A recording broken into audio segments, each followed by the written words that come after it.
Hi, peace be upon you, folks. Today, I have a few topics I'm going to talk about.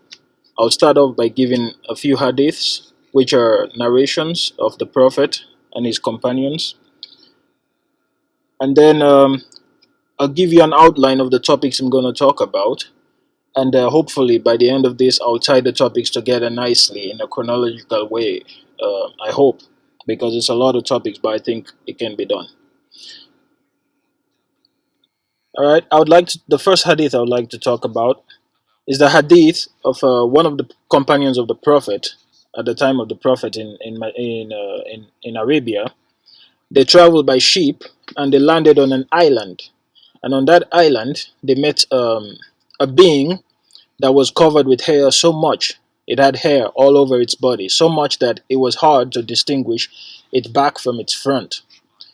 Remind you of Bigfoot?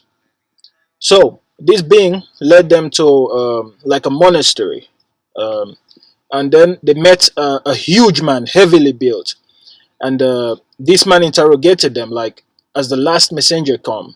And they said yes. And he says, oh yeah, so something, he said something like, nice, so it will soon be and I'll be free, because at that time he was tied. He was chained, his neck, his hands were chained to his neck, and he was, but the the the beast, the Bigfoot looking beast, was called Jasasa, which is, it means spy. So I guess that's its assistant. So it interrogated them, and he said, "Oh, okay. If the last prophet has come, then maybe it wouldn't be long now. Then I'll be free." Initially, I thought, you know, maybe it's a dream that he had and was interpreted. But the hadith didn't seem like it was a dream. It was narrated as if the man actually went to an island and met this Bigfoot and this huge, heavily built man who was in the monastery. That man, we find out now, his name is the Dajjal, the Antichrist, the one-eyed man. But then there's another hadith also that talk about the Prophet, how he suspected one Jewish boy in Arabia that he might be the Dajjal. All right. Now I don't know if it's a difference in timing. Maybe he didn't have enough information at the time when he suspected the Jewish boy. But they left the narration there, so that has been puzzling a little bit. Like, if there is a man already chained, how can another Jewish boy be the Dajjal, the Antichrist, the lying Messiah, the imitating Messiah? Hopefully, I'll be able to tie that together in a way that makes sense. All right. Now, another hadith. In another hadith, it said that the Prophet said, every prophet, every messenger told his people about the Antichrist, the Dajjal. Now, I've said this before, that would make sense that he would probably tell them also about the Messiah, the actual Messiah, Isa, Jesus, the son of Mary. So, we believe that God has sent over 100,000 prophets to every nation.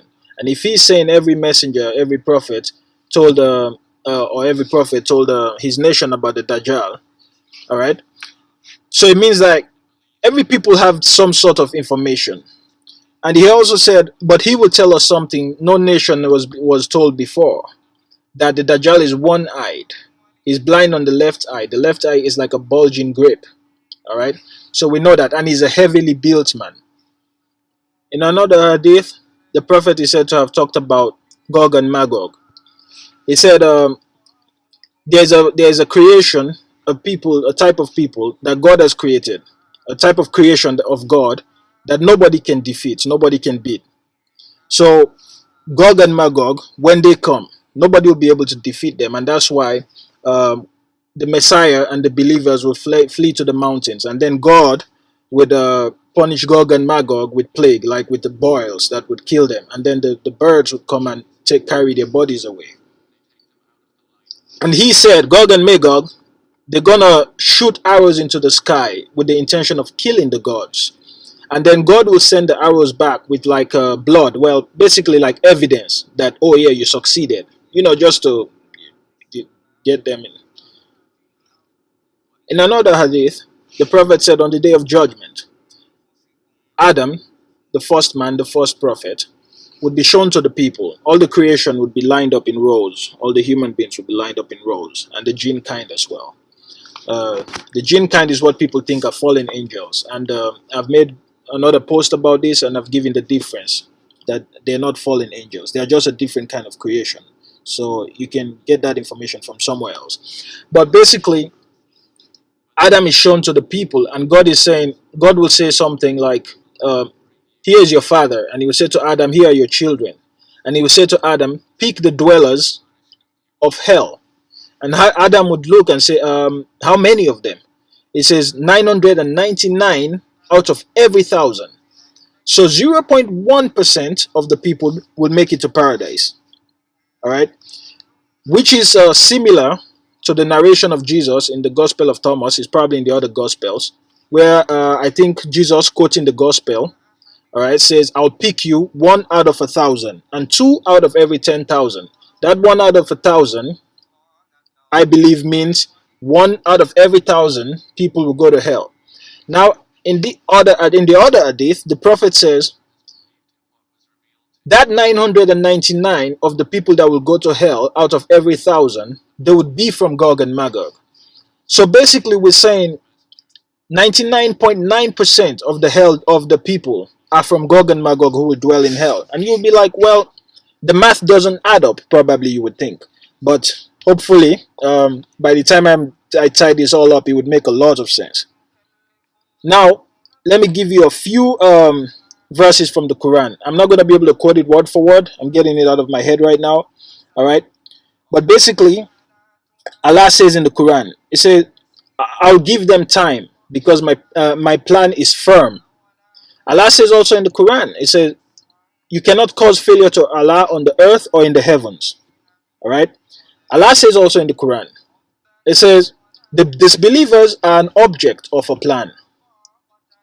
Then in another section of the Quran, Allah was telling us about the argument of the dwellers of hell. So when one party would be sent to hell, because they'll be sent in degrees, right? Each party, when the other one comes and meet them, they would scorn each other. Basically, they would like, how do you say, like you want to tease somebody, you want to mock them. So when one party comes, he will say, "Oh, you, the people who were deceived by their leaders," they will say, "You are leaders. You caused this to us."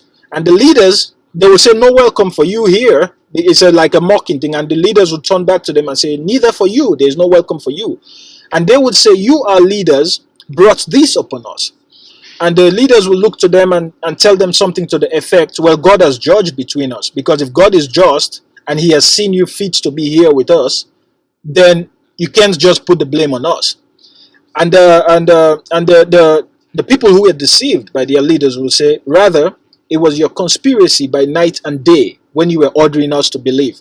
Now, when I saw that verse, for me, I've always been like conspiracy, but I always thought, yeah, these leaders, for example, when Moses came to Pharaoh, of course, the leaders plotted like, "No, man, this guy, we can't believe him. Here's what we're going to do to make sure it doesn't succeed." So yeah, I get it.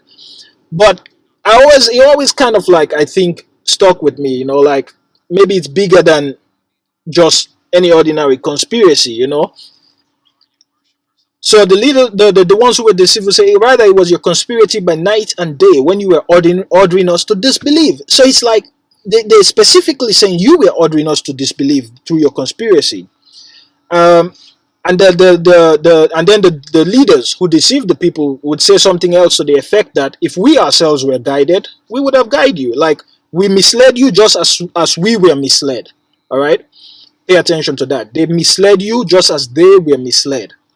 And Allah says in the Quran, "None can inform you like one that is acquainted with all things." And who is more acquainted with everything except the Creator, right? The one who is all-knowing. He knows what's going to happen from the beginning to the end.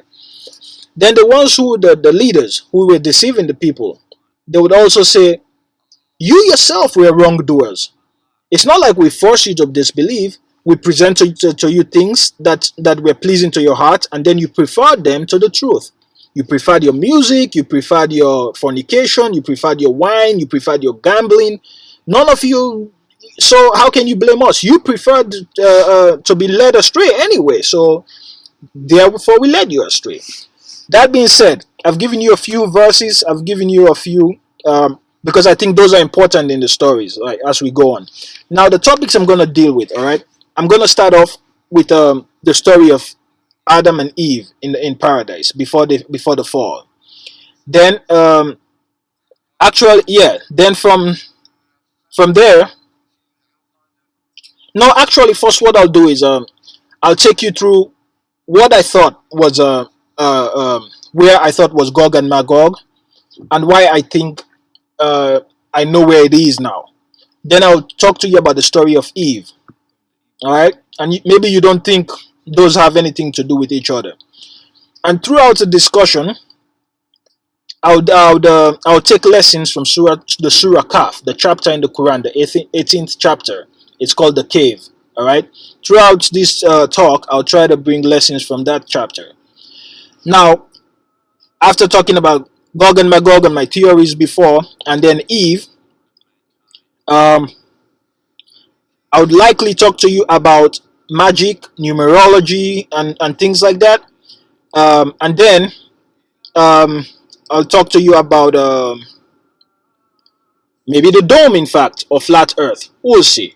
All right. Let's see if we can dwell into this.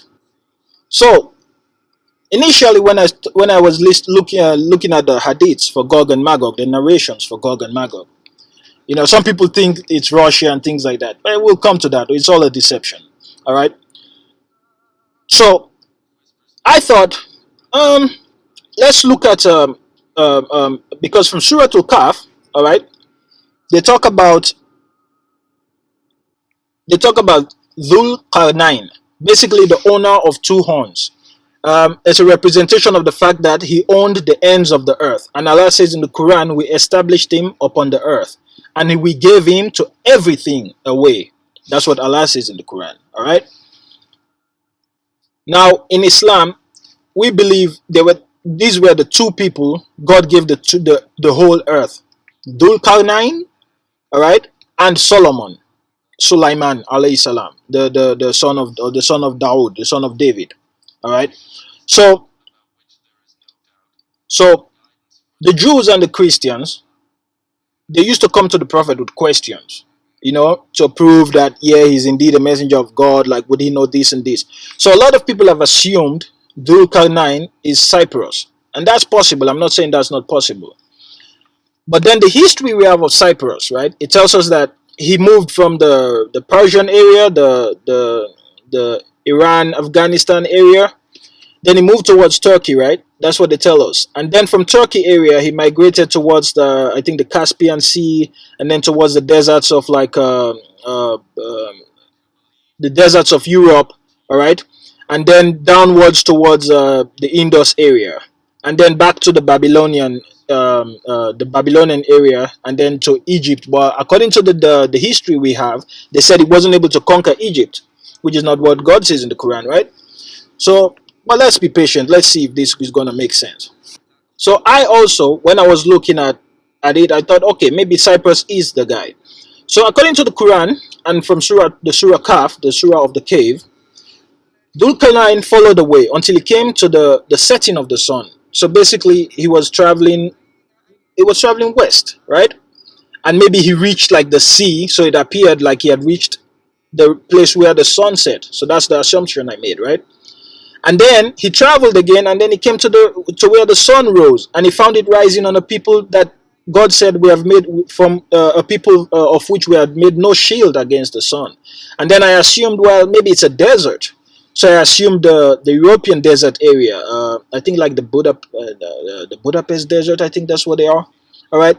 Then he said he followed the way until he reached a pass between two mountains, and he found near them a people, and the people could hardly understand speech. All right. And these people told him that indeed Gog and Magog are corruptors in the land. So they needed a barrier to prevent Gog and Magog from reaching them, And then Dhul-Qarnain did that. And then he told them, he said, this is a mercy from my Lord. But when the promise of my Lord comes, he would render this barrier level. And he told them, ever is the promise of my Lord true. So with the assumption that it's Cyprus, and with the assumption that the history that we've been told is true, I assumed the first place, the setting of the sun, is probably Turkey area, and maybe that's still true. All right, but as far as where the two mountains, I thought it was somewhere. It was gonna be somewhere. At first, I thought maybe the the mountains of Europe, separating Turkey area from Bulgaria and places like that. Um, and then later, I thought, wait a minute, because God says, when the day comes and the dam that Dulka 9 had created, when that dam is leveled, then Gog and Magog would descend from every elevation. But I'm thinking, sometimes when you say every elevation, maybe it just means like from high places. But I looked at the word, and the word, God has used different words in the Quran for elevation, for a mountain and things like that. I looked at the Quran, and the word, it seemed like the word appeared to mean every curved elevation. So the mountains are of different types. So then I assumed maybe it's a plateau, like around the Nepal area, and maybe even the Mongols and the Huns were Gog and Magog. That's what I assumed. And it's possible that they're more closely related to Gog and Magog than the rest of the people, because Gog and Magog, indeed, they plundered, they raped, they pillaged. So they're bound to have children. And we know that a lot of the people of Earth, for example, they have their lineage from Genghis Khan. So most of us, anyway, so the prophecy, like I said before, I say sometimes the prophecies have dual fulfillment sometimes. Sometimes the fulfillment first comes in terms of metaphorical, so that people's attention is drawn to it. All right. And then it fulfills in the actuality, like the second part. That's what sometimes I think happens. So I assumed maybe it's Gog and Magog is like the Mongols or the Huns, But then the prophet had said nobody can defeat these people. I mean, the Mongols were good, man, but they were defeated at some point. It's not like nobody can defeat them. But then I thought again, maybe, since a lot of them share bloodlines and they are the same people, if they defeat each other, then, it's not like somebody has defeated Gog and Magog. They still, even the White Huns of Hungary, a lot of them still have that root. So I'm like, okay, maybe. And then I thought, maybe Gog and Magog, they're trapped under a cave system that spans a large area of the earth. All right, like these mountains and caves. And indeed, I think some of Gog and Magog, they are in some of those other mountains, but a majority of them, I think, are behind the dam. So it's just like if you have a nation, sometimes there are people who are outside. Not everybody has to be in the country at the same time. You know what I mean? So that was my assumption. But that assumption, it was difficult to tie it with 1 out of 1,000 would be from Gog and Magog. All right. But now we'll go towards what I think it is, and let's see if we can take it slowly in a way that makes sense. In another hadith, the Prophet says, peace and blessings be upon him, said, if you imitate a people, you would be resurrected like those people. So on the day of resurrection, when the people will be judged, all right, they'll be judged by nations. And for example, the nation of Adam would be the people who believed in Adam and followed Islam while Adam was their prophet. The people of Noah the nation of Noah would be the Muslims who followed Noah at his time, up to the Prophet Muhammad, peace and blessings of God be upon all the prophets and all the messengers. All right. Then the other nations also would be judged. Now, if all the dwellers of hell are from Gog and Magog, then it means it has to do something with the fact that indeed Gog and Magog and all these nations, they've imitated Gog and Magog in a way that they are of them. You know what I mean? So indeed, they would be resurrected with Gog and Magog, and they would be judged with Gog and Magog. All right, but how come? How is it that they imitated them? In what way? Remember this. He said, they're great corruptors on the land. All right, and now it's not just a typical small type of corruption. This is a big conspiracy. Now, before I tell you what I think Gog and Magog is and who they really are, all right, let's look at the story of Eve, Adam and Hawa in paradise. And let's see if we can learn a story from that. And I said the story of Eve not because I want to take the what has become the Christian perspective, that Eve was first tempted and she tempted Adam. We don't have that. All right, we just know that both of them disobeyed God. So God had told them that stay away from this tree. But if you look at the chapter, it's called it's the second chapter of the Quran. It's called Baqarah. It's the surah of the cow. All right. If you look at the chapter, it says God said to the angels, that he's going to create a successive authority upon the earth. So God was going to create somebody upon the earth. That was his plan all along. And we know God is all-knowing. In fact, that's why in Islam, one of the central beliefs in Islam, one of the 6 articles of faith, is to believe in predestiny. All right? It doesn't mean people don't have free choice. All right? This is just, let's not get into that because this is not the topic of that. This is not that's not the topic. All right? But God had a plan all along. All right? So what God did was he taught Adam. He didn't just send him to earth. He taught Adam. He let him live in paradise, let him know that this is what he was meant for. This is a good place. What happened? The deceiver deceived him. It says, now I'm going to go to the Bible narrations, all right? And as far as I believe them, all right? So basically he came to them and he said, God has only forbidden you this tree because he doesn't want you to be immortal. So basically he's promising them immortality, things like that. All right. Whereas God was going to resurrect Adam anyway after his death, and then he would be immortal after that, if you want to look at immortality in that sense. But this was the plan of God all along. God is not unaware. All right. He allowed this. So God says in the Quran, it says, Satan deceived them and let them fall from that condition in which they were in. It said after they ate from the tree, their private parts became apparent to them. For me, it was always like, why did their private parts become apparent? Were they doing like some kind of, God forgive us because he is a prophet. Let's forget about that. All right. So I'm thinking, but in Islam, for example, you talk about symbolism, right? Or dreams and symbolisms and prophecies like that. Clothing is your religion because your religion covers you. All right. Basically, that's how you see it.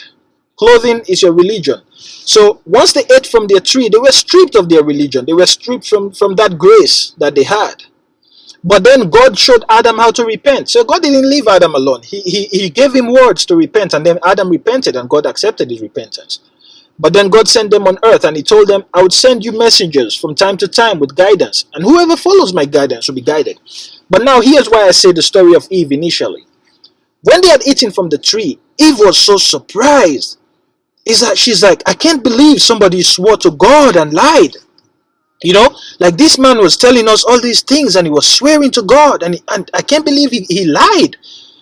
It shows you the naivety. And I don't mean that in a bad way. It's her innocence. Let's use that word. That she couldn't think somebody could deceive so much. That being said, this is why the tree, in fact, it's a tree of deceit, basically, and I believe that tree is a tree of black magic. I'll explain why I think that. All right, but basically the idea is that magic is deceit. All right, and the devil is always going to deceive you with magic by coming to you with promises. Okay, but then one might say, all right, well, why did God create the tree? Because people like to ask questions, and sometimes people like to argue about something just for the sake of argument. Sometimes it's not enough to say this message is true, but it's like, okay, well, why is this part this, that part this? And sometimes I understand. If you have an innocent doubt, that's normal. You're a human being, all right? But to argue for the sake of argument is bad sometimes. But so if you want to ask, for example, why was this tree created anyway if it's a deceitful tree? Well, God had a plan all along. That's one. And God is all wise. In Islam, we say God is exalted. So he's so far above any kind of comprehension. How can I explain this? You live on earth. The lowest heaven is the lowest heaven, obviously. There are 7 heavens. So every heaven, they have laws and all that. And every heaven is better than the one next to it. And in the Hadith, they tell you that the levels of heaven, the degrees in heaven, all right? I don't know if it's each heaven or together the 7 heavens, there are 100 degrees, or each heaven has 100 degrees. Between a degree and between 2 degrees, they say it's like the distance between the heavens and the earth. So basically, all right, the difference in wealth that people with from different degrees would have in the hereafter is greater than beyond comprehension. But everybody's going to be happy, everybody's going to be pleased. Nobody's going to be like, oh, he's too rich and I'm too poor. All right, the poorest person in heaven is beyond comprehension on this earth, for example. And that's why the prophets compare this earth to carcass.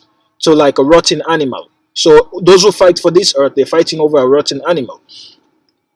Now, if that's how the degrees of heaven are, can you understand even everything from this lowest heaven, the universe that you call the universe? Probably not. What about the heaven above it? You don't even know the rules of the heaven above it. What about the heaven above that one? What about the throne of God that is above all the heavens? That has all that the throne basically that controls, that God submits the throne and controls everything with the throne. All right? How can you understand the throne? It's so exalted even above the heavens. Now, what about God who is above the throne in terms of like his exaltedness? Because we don't think of God like a person, like who's bound by space and time, because he created space and time. So you get it, I think. But so when we say God is exalted, that's what we mean. Like he's so far beyond that kind of comprehension. But yet again, also he can make himself known. That's how powerful he is. And I say that because people should assume good about God. And just because you don't know the reason doesn't mean there's no reason behind it. And that's why even in the Surah Kaf, there are lessons to be learned from that.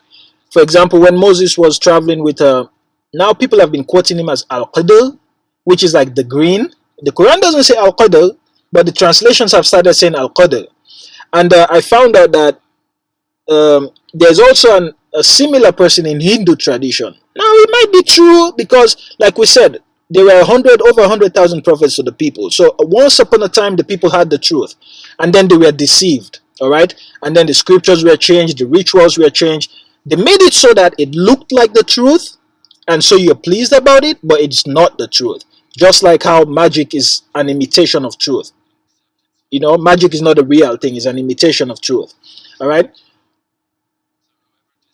But that might be true, and maybe maybe it's the same man, but the Hindu tradition had been changed a little bit by the device and the plans and the conspiracy of the devil. All right, we don't know, so it's possible. I'm not saying that's not possible, but I'm very suspicious of that now because there's an agenda that India seems to be in the center of. You see, even the CERN, right? The physics, the equipments they're making in order to create the particles. Man, I'm getting blocked right now. But we know what CERN is, all right? So the India gave them the statue of I think it was Shiva, the destroyer. Well, the new beginning, the god of new beginning. So we know there's a central thing, and we know that most of these leaders have been deceived. Don't even think because Saudi Arabia they're not deceived or not. They're not deceived. Most of them have been deceived, and most of them follow Gog and Magog. We'll talk about that.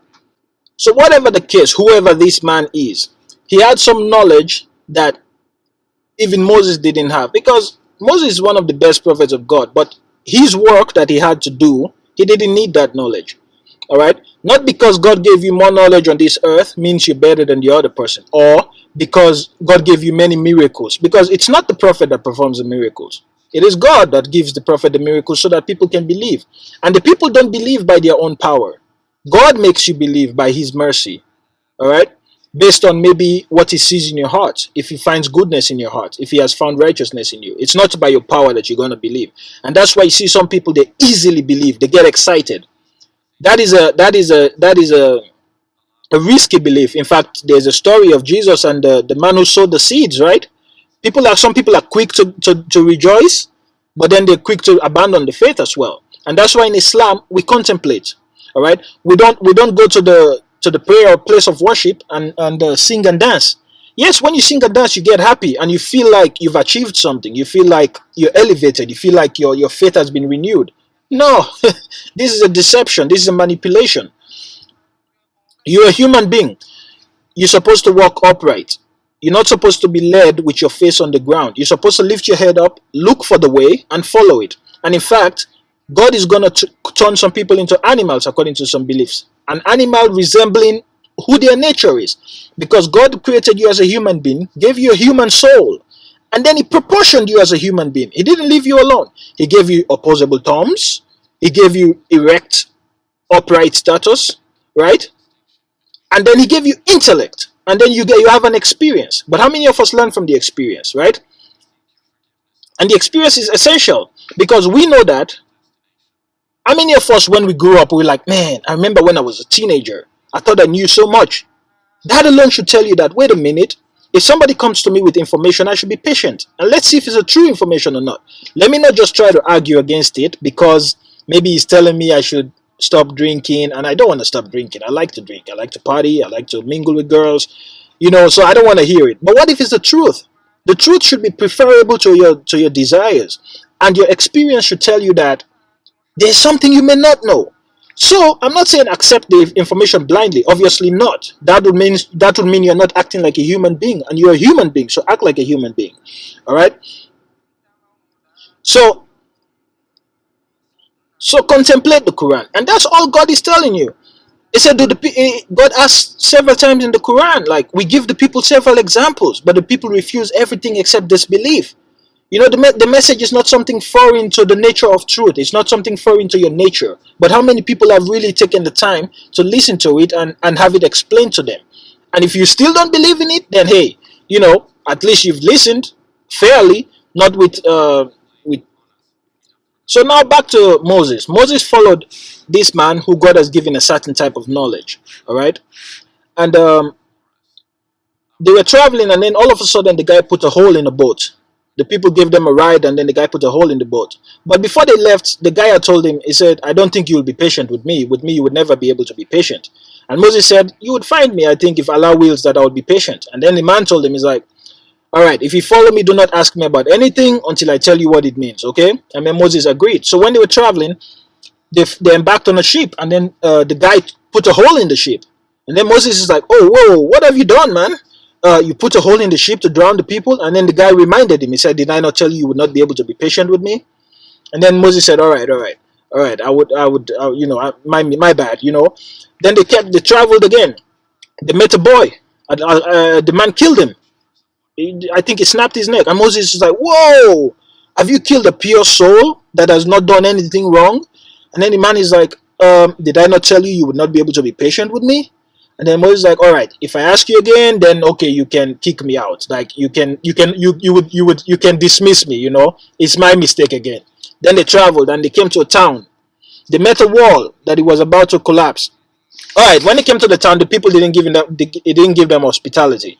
So they found a wall that was about to collapse, and then the man repaired the wall. After he repaired the wall, then Moses said, you could have taken payment for that. These people did not give us hospitality. If we had repaired the wall, you could have been paid. And then, at least we could have something. And then the man said, all right, this is it between me and you. Like, I'm dismissing you now, but I'll tell you the interpretation of the things that you were not patient about. It said the ship, it belonged to poor people who walked in the sea. But there was a king in the area who was seizing the ships, the good ships, by force. So he intended to cause defect in the ship, so that the king would not seize the ship. You see, but Moses did not have that. Moses did not have that information. Then he said, as for the boy, all right, his parents were disbelievers, but we feared, all right, that he would burden them with transgression and sin.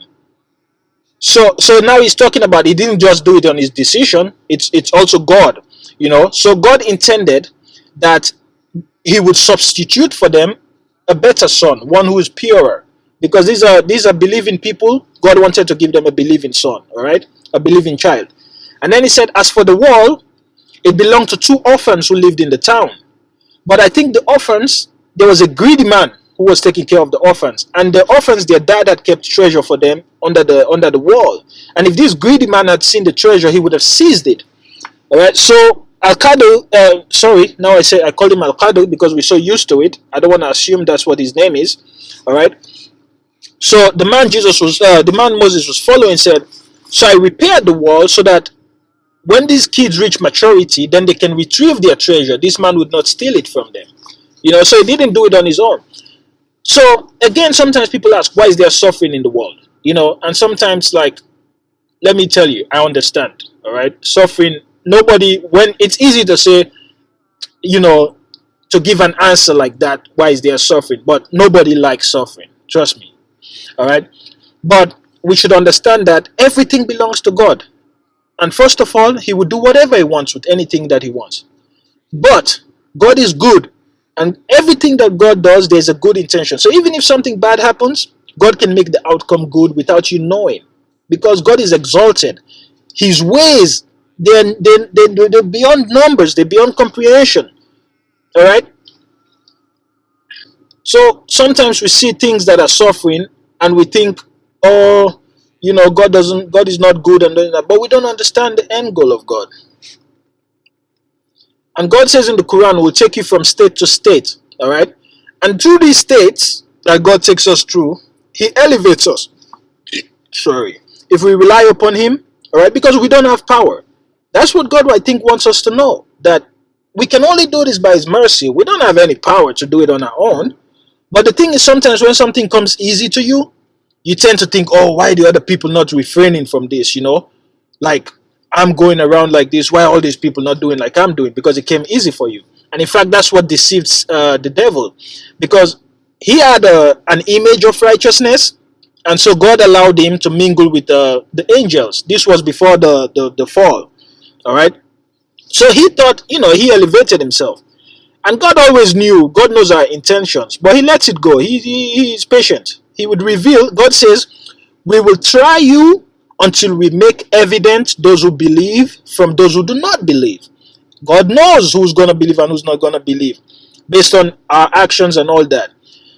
But He would make it evident by trials and tests, and you would see who comes out of that and who doesn't. So in fact, when God told the angels, it's like, and then God told the angels to prostrate to Adam, not in terms of praying to him, but like to submit themselves to his service, because God made him the successive authority upon the earth.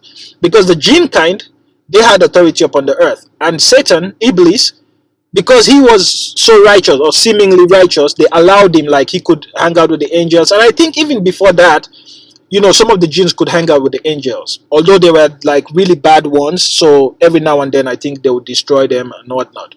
So even some of the Veda texts that talk about the angels, some of them are true, but it doesn't mean the angels and the jinns are similar.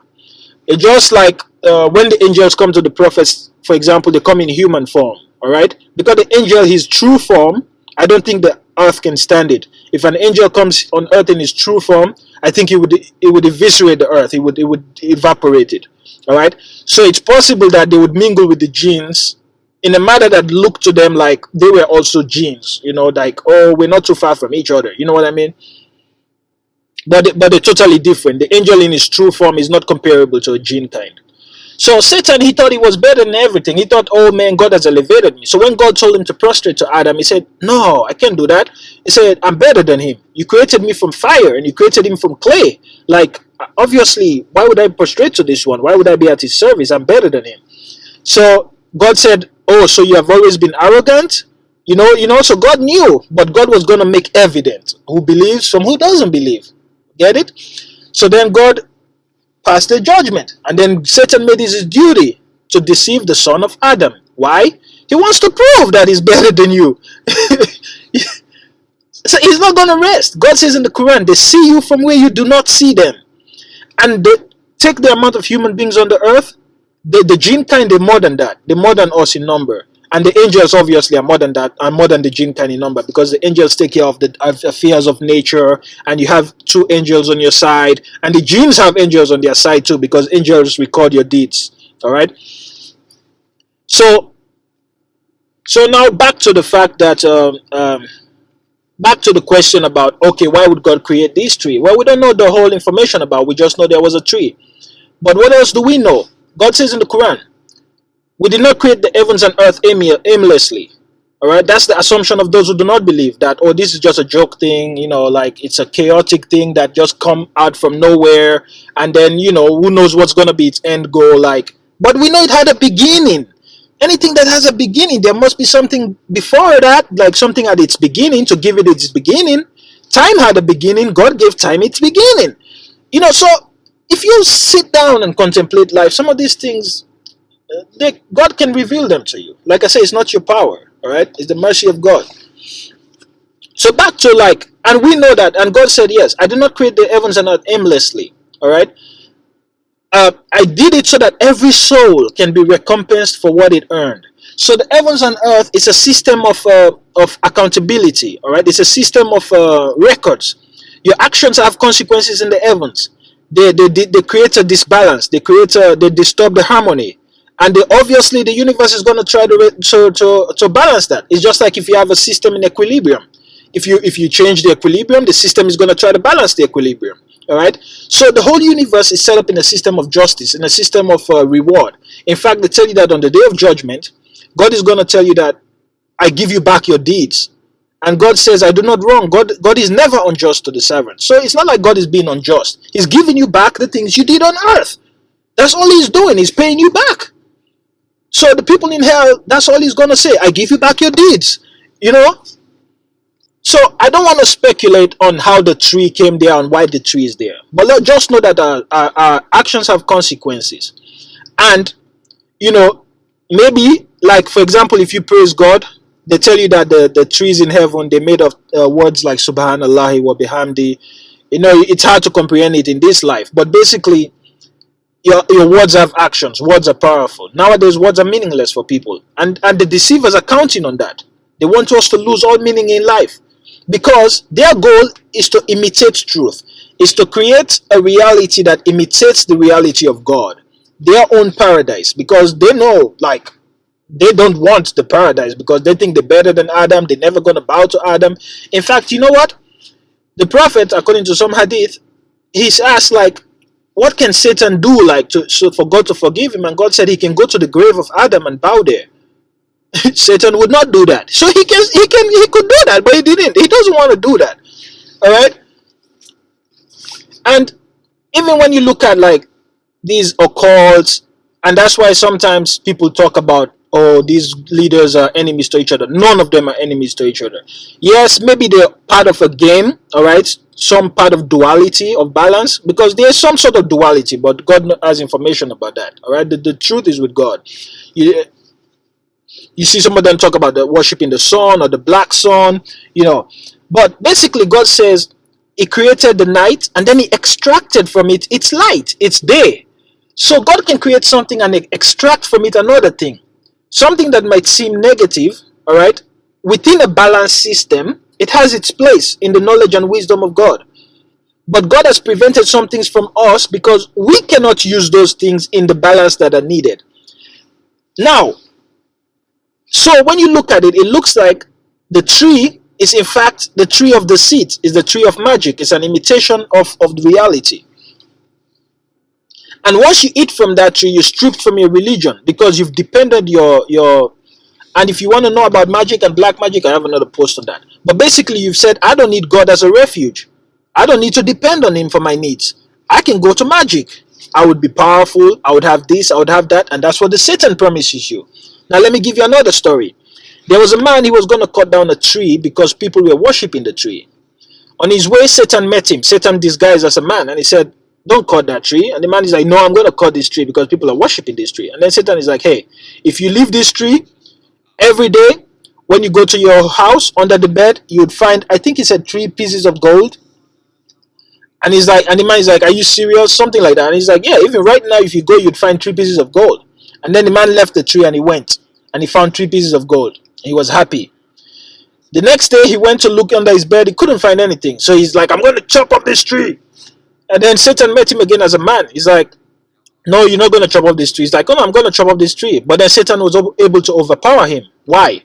Because initially when he was going to cut off this tree, he had done it for the sake of God. But for some reason, he was deceived by the world. Satan gave him money. And then he's like, okay, now I wouldn't cut off the tree. You were going to cut off the tree because people were worshiping it as a god. But now you're like, nah, because of gold. I mean, yeah, people can do that. You know what I mean? So now Satan could overpower him. Which tells you some of your celebrities. They were promised this. They were promised that. So they thought, oh man, but at the end, they're all going to be deceived. Your leaders, they're laughing at you. They think you're not in on it. They think they're in on it. And at the same time, the jinns are laughing at them. But they don't know. So as much as they think you're stupid, the jinns think they're stupid. And as much as the jinns think they're intelligent, God is also laughing at the jinns because nobody is above God. All right? So it's like, while they're deceiving others, God is causing them to be deceived. So in a way, you can look at the deception of God as a good type of deception. All right? Because God says in the Quran, The outcome of every matter is with God. So you can do whatever you want. The outcome is going to be dependent on God. All right? And in fact, talking about the lesson from the man who was going to cut the tree, similar thing with your celebrities. You find that most of them, they speak arrogantly, because that's the thing in black magic. The jinns, and some of the jinns are also deceived, because not all of them know Satan and the descendants. He's because his company. Because when God sent a command to the angels to prostrate to Adam, all right, God doesn't talk to human beings or jinns directly. Even the angels, not all of them he talks to directly. Like, you have spirits, you have hierarchy. All right, the only, in fact, prophet that God spoke to directly was Moses. And in fact, there was a barrier between them. I'm not going to talk much about that, but like a hijab, like a barrier between. It's not like God talked to him directly. That would, I don't think a human being can stand that. All right. Yeah, so God would reveal by revelation, or he would send the angels as messengers to reveal. And when the angels come, sometimes they come as human beings, just like they came to Abraham and they came to Lot. But basically, the idea is when God sent the command to the angels to prostrate to Adam, it was a command for everything. God said he has submitted the heavens and the earth to mankind. That's how he honored us. Look at us. We're nothing, but he's given us that honor. He's taught us the sciences, and he's put us above most of his creation. He's preferred us with a definite preference. He himself said in the Quran. All right.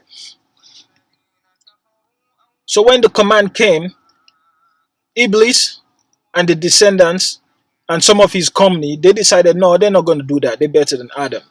And then so they were therefore in error. But Satan, Iblis, he was their leader. And so they made it their duty to deceive. And the genes, the other genes, they've been deceived too by Satan and his company. All right, because genes, they live a long time, but they don't live forever, except for Satan. God has allowed him to live until the day of judgment, like until when everything is started all over again. All right, so he is misleading even some of the genes who don't know. But he himself was never an angel. All right, angels cannot disobey God because they don't have free will. People know that, but yet still they thought he was an angel. He's not a light bearer. How can somebody who is in error bear light? Light shows you the way. Light, and it shows you the light. All right, this is a deception. He was never a light bearer. He was never an angel. In fact, the Quran compares the prophet to the one who lit a fire, and after the fire had illuminated everything around the people, then God took away their light. So it's like the Quran is that light, all right? But then after the prophet had brought it and has taught the wisdom and all that, then people started to stray again. The light was taken away from them. But it's a mistake and a deception to think Lucifer. If I mean, that's, I don't even want to call him that name, because I don't even know what that name means. That's a name that is got from somewhere. Iblis, Satan, all right. He's not a light bearer. He cannot be a light. That's a deception. So again, back to black magic. They make you do uh, um, ugly things. Be arrogant. Say things like "I'm King of Kings," and that's a forbidden name. But they make you do things that insult God in terms of black magic, because you think that's where the power comes from. And then you take pride in it. Oh, I'm better than this. Look how much power I have. They're counting on that. All right. Look at how your celebrities act. All right. They act with arrogance. And most people are like, they look up to them. They throw themselves at celebrities. They think, oh man, if it's a celebrity, it's okay to fornicate with them. I mean, I can brag about it later. That's the kind of society we live in. They make you do detestable things. Eat dirt, eat feces, eat children, rape children. They're doing it. But at the end of the day, they're obviously going to deceive you. But then you see some of these celebrities when their time is up, all right? And that's the time they want to come on the side of God. That's the time they want to be heroes. They want to fight. Now that the jinn and the devil has deceived you and has taken away what he pretended he was giving you, now you want to pretend that you want to stand for God. So what happens when the jinn comes back to you and say, all right, I'm going to give you back your wealth? What, you're going to go back to talking down on the people and talking arrogantly? But here's the thing though. The jinns, they're counting on you believing the fact that they have your souls. Allah says in the Quran, Allah forgives all sins. It doesn't matter what you've done. seek forgiveness. All right, just ask forgiveness, and then give charity so that somebody is happy, and then God is happy with you. But don't believe that your soul is with them. All right, but then don't do it just because now you lost. Let this be a lesson for you so that you can come back and hope never to go back to error, and pray to God never to take you to error, because as I said, it's not by your power, it's by the mercy of God. All right, so you depend on him, and you tell him to help you to depend upon him. But the genes don't have your soul. They're counting on you believing this to deceive you. God's mercy is boundless, so just, it doesn't matter what you've done. But you see, talking about magic, I told you, uh, God is allowing them to be deceived because they chose error. All right, and I told you magic is an imitation of reality. But God says in the Quran, we dash the truth upon falsehood, and thereupon falsehood disappears. Because falsehood by nature is bound to disappear. And it makes sense. Like, that's why the Quran is like, people have to contemplate it. It makes sense. Falsehood by nature is bound to depart. It has no foundation. But let's see how, for example, God is deceiving them. All right. Take, for example, California. Most people think if we can explain it as a law of nature, then it's not by God. But who created the laws of nature? God created the mathematics of the universe. All right. So if he knows these people are going to go astray, and he's seen it all the way in the future, all right, even if the punishment was to come for you 2 years ahead, all right, because of a certain thing you were going to do, he could delay that thing. Even if there's 1 day left for you to complete that thing, he could delay it for another 2 years if he wanted. All right, so that the punishment would meet you when he wants. Or he could bring that thing to meet the punishments to you when he wants as well. It doesn't have to be the 2 years. All right. So here's the deception. Magic, all right, they believe in like planets and the stars. They believe the times of your birth, the geometry, and it's based on some truth, but it resembles the truth. I hope people are getting this. It's not based on truth. God is the owner of the truth. It just resembles the truth. But because they've depended on that, all right, they cannot change it. If there's a date for sacrificing things, they maintain that. For example, even if you find out, for example, you see, so in a way, God has trapped them in their deception, and they've um, analyzed the earth, and they've said, "Oh, these are energy points." So, in fact, they're gonna stick to those points, even if, for example, an earthquake is coming. So you see, God is putting them in a prison and leaving them there where they think they're achieving something, but in fact, they're achieving the plan of God. California has been expecting an earthquake for how long? Is it surprising that God has put some of the worst people in California? You know? So it's like, He's even pointing to us that I'm going to punish you. Like, but you say, oh, it's a law of nature, so it has nothing to do with God. Because the deception is so in you that it's hard to see anything beyond this false society, this false reality that they've created. And in Islam, we're not supposed to pursue something without knowledge. So, for example, taking a stone and say, this gives you balance. And nowadays, you wrap it in nice technology. When you used to go back in Africa in the long days where people used to say primitive and all that, or even now, in fact, in like voodoo and some African juju, they tie these things and it's like it looks like a dirty thing, or it's not as aesthetic, it's not as pretty. But then you do the same thing. You buy these rings with these stones that you don't even know what's the knowledge behind it, and you assume it's going to give you some benefit without any knowledge from God. But these, in fact, genes are using this, you know, but they're deceiving you. You say, oh, yeah, I'm wearing this because, it makes my mood better. It makes me feel balanced. You've depended on a rock that you don't have any knowledge about. Why it causes you to feel the way you feel? Come on. So who's Gog and Magog? I believe Gog and Magog, in fact, are the giants, the ones you would call Nephilim. All right? And some people will say, well, but God wiped the earth, during the time of Noah. Yeah, but the genes have existed also during the time of Noah. And the barrier I was telling you about, Dhul Qarnain, who people think is Cyprus, I don't know who it is. All right, God said He established him throughout the earth. He gave him to everything away. And in fact, maybe the history that we have right now, that his empire spanned from so and so, is maybe not accurate. I think his empire spanned the whole earth.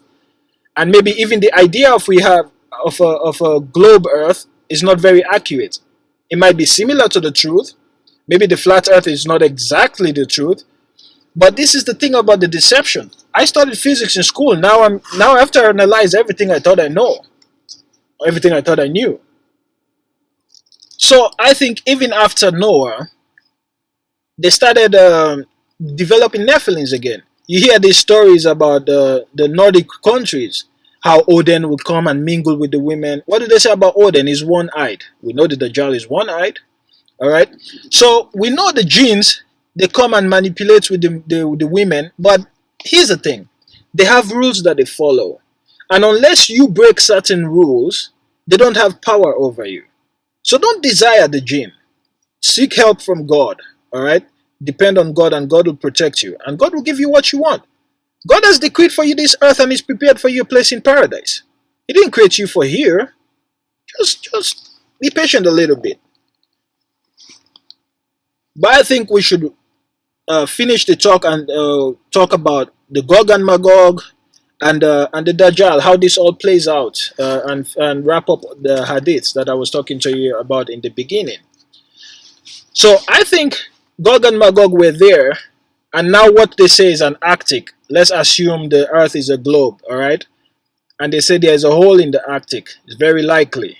And it's, in fact, I think when Dhul Qarnain built the barrier, it was a dam. So it's possible that water formed around it and ice formed around it. And the ice that's melting is not necessarily by global warming. And I'm not saying don't take care of your environment. God has made you a successive authority upon the earth. All right, you should take care of all the creatures. You should be reasonable. You should be moderate. You shouldn't destroy the things He's giving you. But this ice is gonna melt anyway. And in fact, they're melting it, thinking it's their plan. Now, I'll give you another example before I talk about the Dajjal and tie the stories out with the Dajjal and the Gog and Magog. All right. Here's a thing that happened when the Prophet was in Medina. He had made a pact with some of the Jews. All right. The Jews betrayed that pact and aided the enemies to fight him. In fact, when the Prophet called the judgment on some of the Jews, they said, your judgment is right. Like, because he was going to kill some of the guys who betrayed him. And that was the judgment. And they said, yeah, you're going to kill us, but your judgment is just. And today we know that treason, you could be killed for treason. All right. So, but here's the thing. Because of the error of the Jews, in their hearts, they thought, if we can't defeat this army, let's break our walls. Let them not have enough of our things if they end up like inheriting it. So they destroyed their fortifications with their own hands, thinking they're achieving something. You see, so God allows the deceivers to be deceived because they plan to deceive others. So even when you look at CERN, some people will say, well, what if CERN is the one going to cause the flood? And it's possible they're going to use CERN to cause the flood. Because listen to this. With their magic, they're trying to change the creation of God. So if they know God is going to decree punishment, all right, and they believe in the stars, when they see the punishment coming, because some of these genes, they've lived long enough to see how God sends the punishment. So you hear about Planet X and things like that. So when they see these things coming from afar, all right, and I'll tell you again why we need telescopes. Because the genes now, they can't travel the heavens, all right, because the Quran said when the prophet was appointed prophet, the Quran tells us about the genes, how they said they sought to travel through the heavens, but they found it filled with gods. So the heaven had been prevented from them. So that's the dome. So now you need to be able to see the heavens, you need telescopes. Humans think the genes are helping them to study the heavens, but in fact the genes cannot see the heavens as they used to. They cannot go and listen to the angels anymore because they've been trapped here. All right. So Your telescopes and all that is just for their service. Your nuclear weapons, that's for their service as well. Because they believe when the angels come, they can fight the angels. I mean, Satan knows he can't, but he's deceived them to think they can. And they think the angels are similar to them in nature. So, in fact, when you look at the Anunnaki story, how they say the Anunnaki come and they change the DNA of man, it might be based on truth. And if you want to know my stance on evolution and the creation of the universe, I have another video on that. But how do we think God works? He sends the angels as the forces of nature. Your DNA is your genetic information. So when God says He takes the souls when you sleep. So your consciousness is in God's hands, but God has not given us knowledge of the soul. So it's possible that when God, after the fall, all right, Adam's soul was to be sent on earth, not his physical body. So the creation on earth was to be manipulated so that Adam's soul can exist. Think about it. If the gods, as they say, or some other genes of angels created mankind by genetic modification, or who created all the other creatures before that? Who created those genes? Who created those so-called gods? All right, they were all created by the one true God, who created the forms of all souls, who gave every soul its form, every soul, who sustains every soul, who gave everything its beginning. All right, and God said it detailed the creation of everything. If you look at the DNA, it's detailed information. All right, so God creates all the details. God is not unaware. God is not careless or reckless in His creation. So there is possibly some truth to it, and that's the thing about the deception of their magic. They make it resemble the truth, so it's still pleasing to you, but it's still a deception. Even when you look at the world they're trying to create, the paradise on earth they're trying to create, it's an imitation of what the earth would look like when the Messiah comes. All right, they say when the Messiah comes, the earth is going to produce its fruits. It's going to be beautiful. People are going to be rich.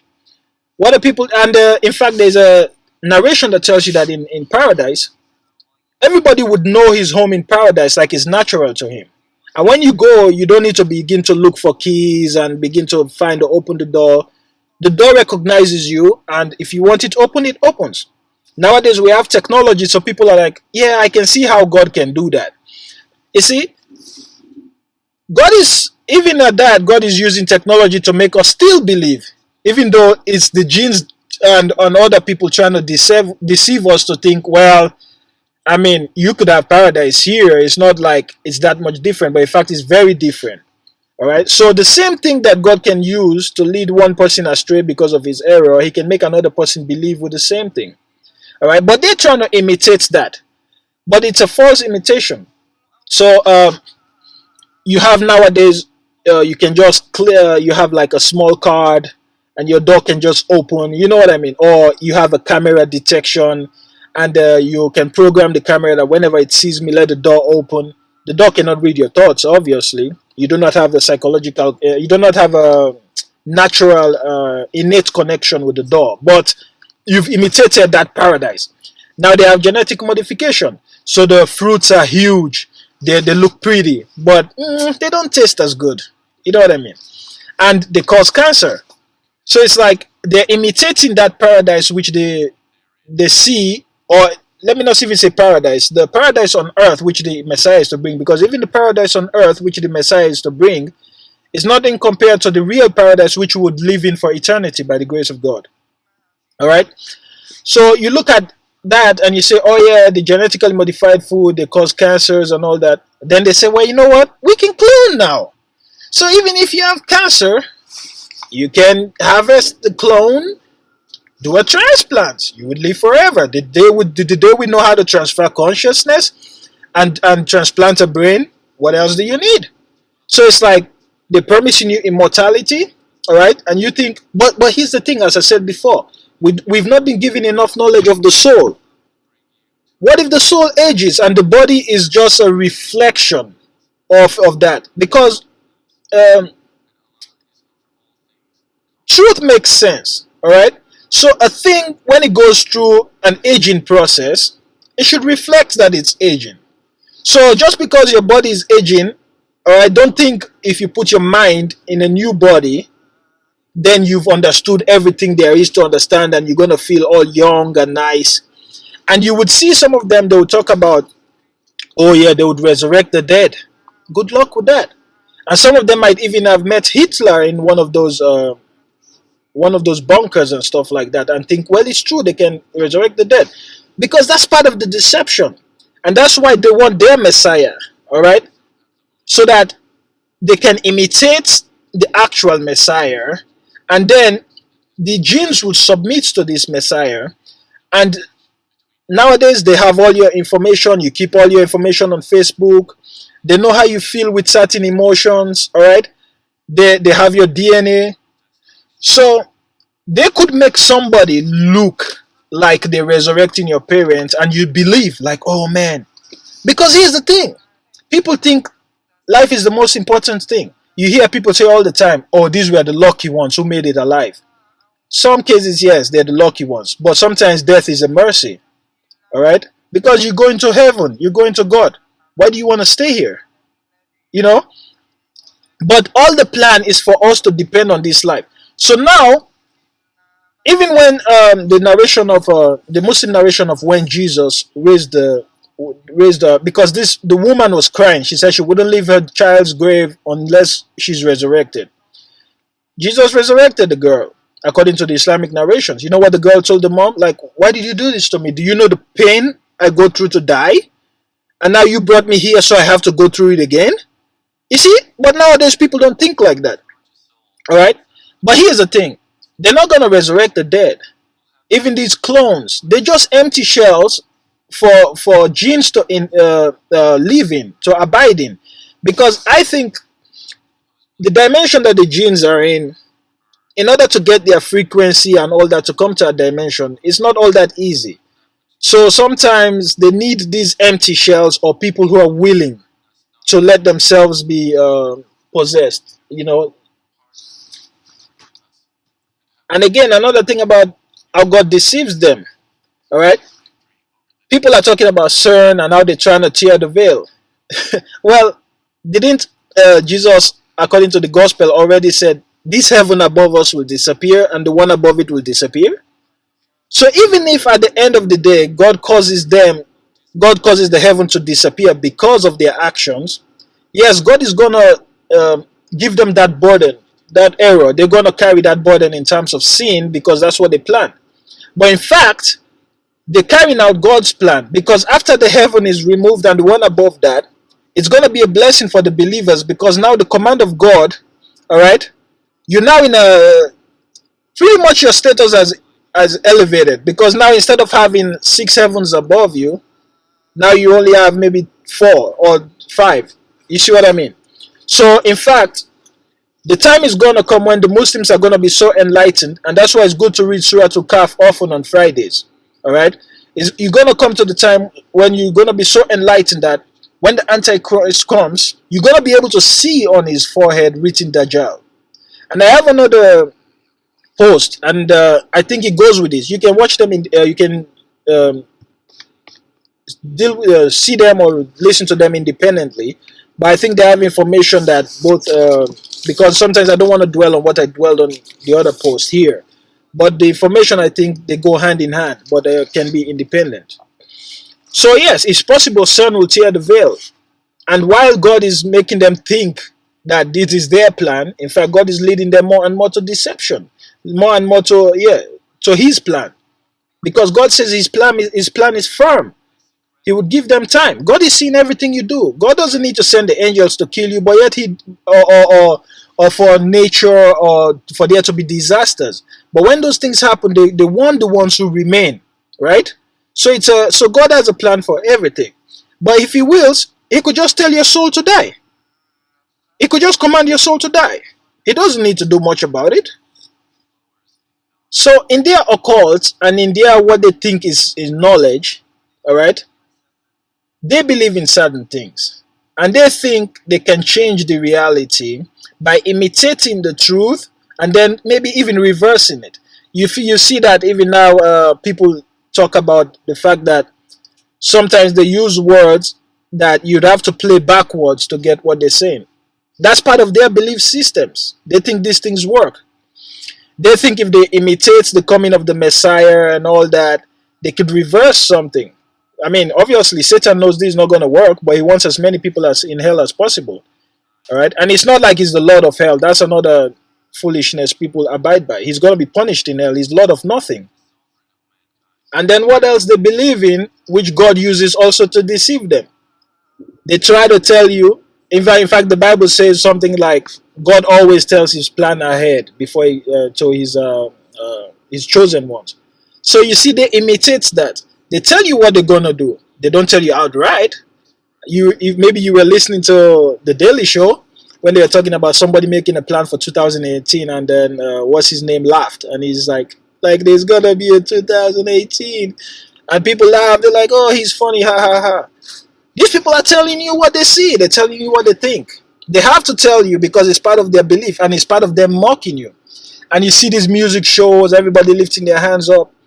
The jinns are laughing at you. While they are laughing at you, they're like, these people don't even know where you're called. The jinns are laughing at them. They're feeding off of your energy.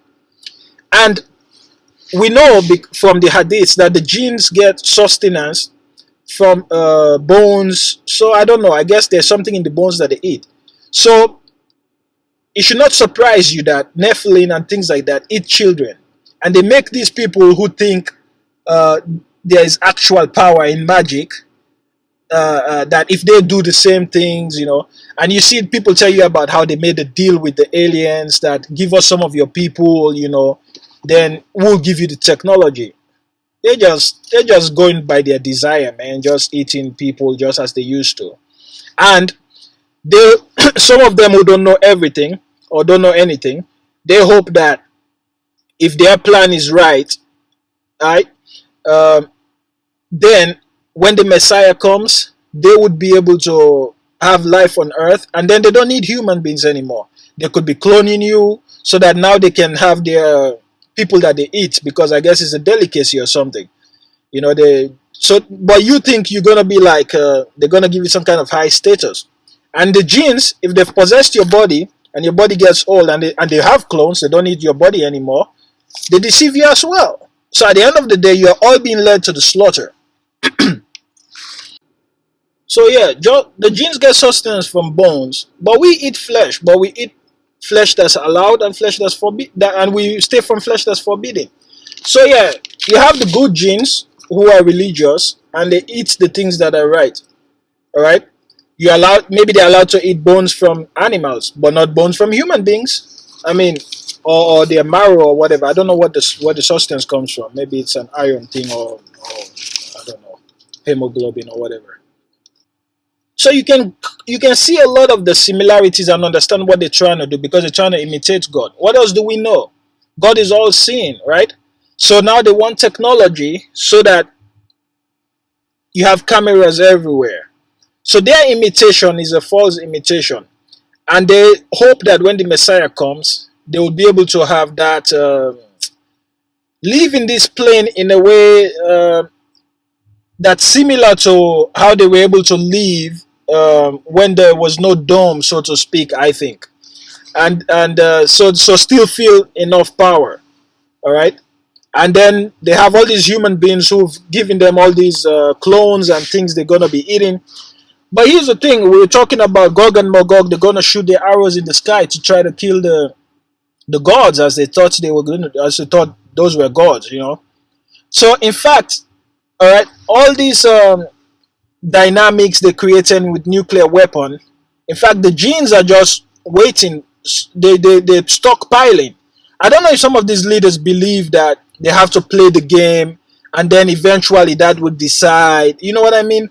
Or they just like, no, let's keep it, let's pretend. I don't know what exactly it is. But in fact, the genes are deceiving them. The genes, the genes and the Gog and Magog.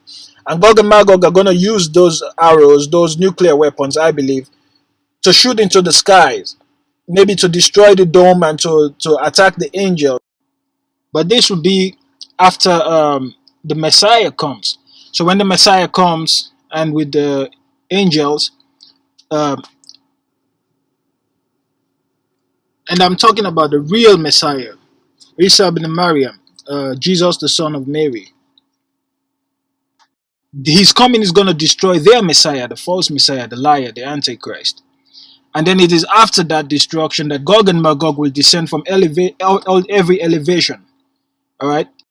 It is then they would descend and try to quote unquote kill the gods.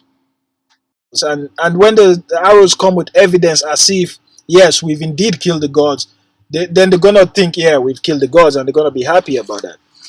But I think Gog and Magog are Nephilim that live in what we call the the the hole in the Arctic, or the Arctic area.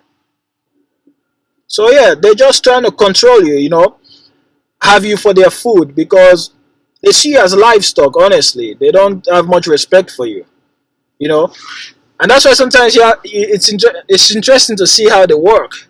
All right, the same arrogance they have, and even those who have allowed themselves to be possessed by devils, they also have the arrogance, and that's why sometimes you would see they would put somebody in a position that you'll think, why him? Why not somebody else?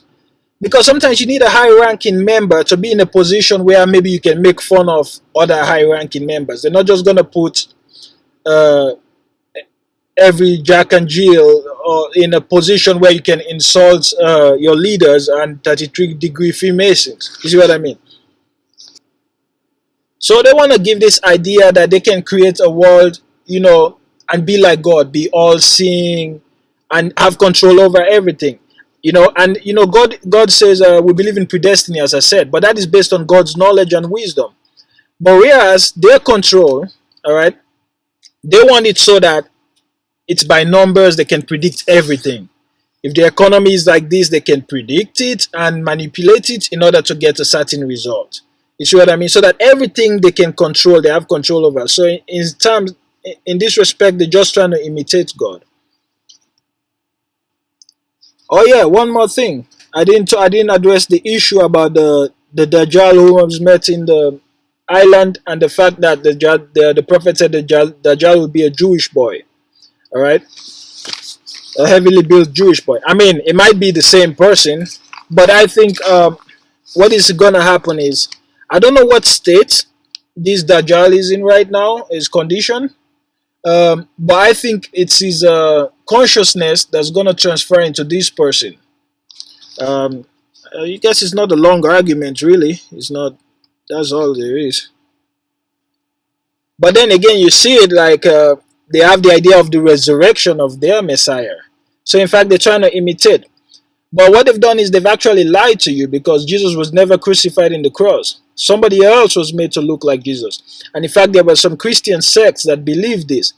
But once the Romans got hold of Christianity, then they started like they chose that story more. It's similar to their pagan stories: Nimrod, Osiris, Horus who was also one-eyed, Odin was also crucified, resurrected on the third day. So, and they've looked at the skies and they've mapped it and they've made the Bible resemble it. You see what I mean? So they've made it resemble reality. And even if you look at the face that Jesus has, all right, on the cross, he resembles the gay lover of King James. That's the person people are bowing to. Jesus never said, "Pray to my mother." A priest saw two ladders. Mary was on one, Jesus was on the other one, he said. He tried to climb the ladder with Jesus. He wasn't able. So he tried to climb the ladder with Mary. He was able. Then he said, you know what? A son would not refuse the request of his mother. That's why you always have Jesus as a baby. So you pray to his mother. What? Mary cannot hear you. Why would Mary? Even Jesus cannot hear you. You only pray to God. It's God who would allow intercession. It's not because you call upon Mary you're going to be interceded for. Even if you worship Jesus from morning to evening, intercession will not be allowed for you. In fact, for that reason, intercession will not be allowed for you. So like Jesus said, say, Lord, Lord, whatever. I mean, yeah. But the last thing then is, so this is why nine 999 out of 1,000 will be Gog and Magog, because your leaders, all right, they've adopted the ways of Gog and Magog. Think about how the kingdom of Saudi Arabia was established. They said this man came to Al Saud and he says, "Hey, let's make this deal. I'll control the religious aspect. You control. You would be the king. You would make it a monarchy." It sounds like this story with the temptation of Satan and Jesus. Why don't you? I'll give you all this. You know what I mean? Let me control the religion. They do it all the time. Look, the Turkish guy who eliminated the caliphate, and even before that, they were doing a lot of things. They took over the church and made it into a mosque. That was an unjust thing to do. I mean, it shows you that they deal with the outside beauty. They don't look with the inside. That's why you see most of them changing their bodies, forcing people to change in their bodies, because they only see on the outside. If it feels good, we got to do it. If eating humans it feels good, let's do it. If raping women and children it feels good, let's do it. If partying and dancing it feels good, let's do it. So yeah, most of your leaders, they've been manipulated by Gog and Magog and those that are from Gog and Magog. And now they are acting like Gog and Magog. And in fact, they're causing corruption on the earth. But you follow your leaders and you follow what they do. You allow them to manipulate you. Why? Because you yourself do not seek righteousness. All right? God will give you the leader that resembles the people you are.